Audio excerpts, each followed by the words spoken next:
Okay, let's make something abundantly clear. I'm not tearing down this fellow black woman.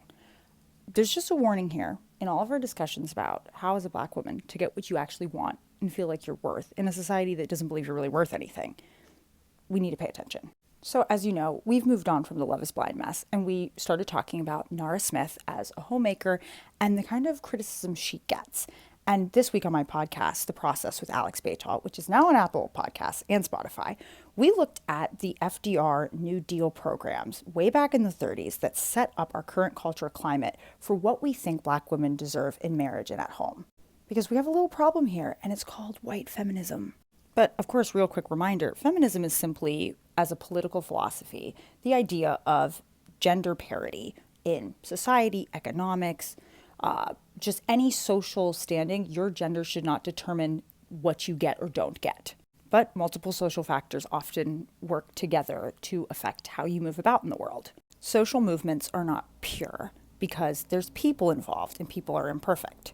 So naturally, a political movement like feminism tended to privilege the members of the movement that had the most social power or whose voices and whose stories were considered just a little bit more important. And that tended to be upper class white women.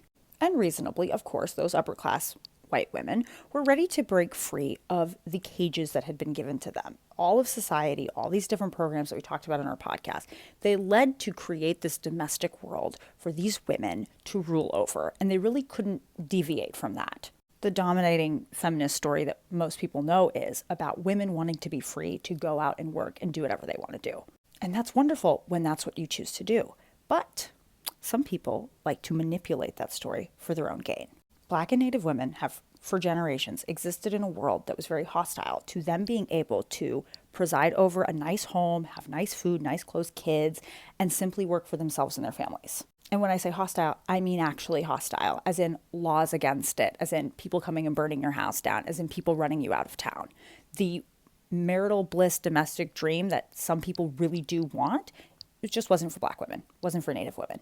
Now, in case you forgot, AD has, of course, her own career, her own life, but she really wants to be married and have a husband and have this domestic life. This man consistently throughout the show says he wants that, but he doesn't know if he can commit. He doesn't know about finances. He doesn't know. He's on the show about getting married. He is with this beautiful, gorgeous, talented, intelligent woman who has said to him, I want to be married. And he gave a ring to her, but he's still hemming and hawing. And when he blindsides her at the altar and is like, I can't give you what you want and never mind after making her feel otherwise, he falls back on this thing about like, well, we have to be equal and in unity about our finances and our careers and things like that. First off, as if they didn't talk about that before. But that's his fallback, right? If this was you, or if my mom was talking about this situation with me, she'd be like, look, you know what you want. You know how you want to be provided for. You know how you could provide for yourself. This man is not a good partner for any of that. Just, you're done. Cut it off. Let me tell you, it is wonderful that we are in a situation politically where women can have whole, full financial, economic, and political lives outside of their relationship, marriage or not, to men. Maybe one could say nobody wants to rush into a marriage anyway. So maybe it's fine that they have now embarked on this situationship friendship where he's getting everything he wants and none of the commitment. And she just has to kind of hope and wait around for him to change or be his therapy. And what lots of people will tell you is like, look, feminism's happened. Like, we're all free. You don't have to get married right away. You can wait. You can do X, Y, Z. You don't have to be in this domestic situation that you so want. Like, people fought so hard for us to be completely free of that. And that's true. But here's the thing. She didn't want that. She didn't choose that.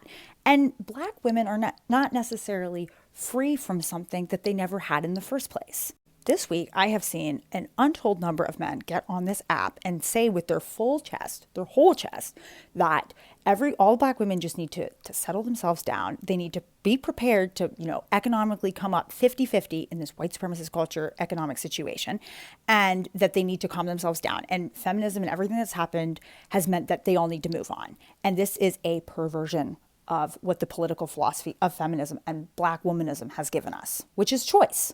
The black soldiers after the First World War who fought really hard to make sure that their wives could stay home if they wanted to and homeschool their kids because the education system was so horrible because it was segregated, they did not fight for this. They did not fight for black men to get on here and convince women to not want what they want. Your political and economic and social freedom is not supposed to be manipulated to convince you out of things that you've decided work for you in a white supremacist culture. You are not making decisions for you and your family on the same basis as most white women.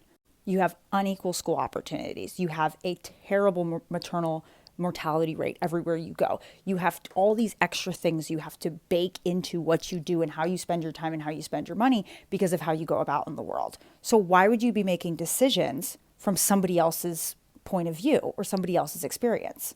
The holding pattern Clay is keeping AD in, and a lot of these men would love to keep black women in. It's not feminist. It's just manipulation. If you want less work, less time, less energy, just say that, guys.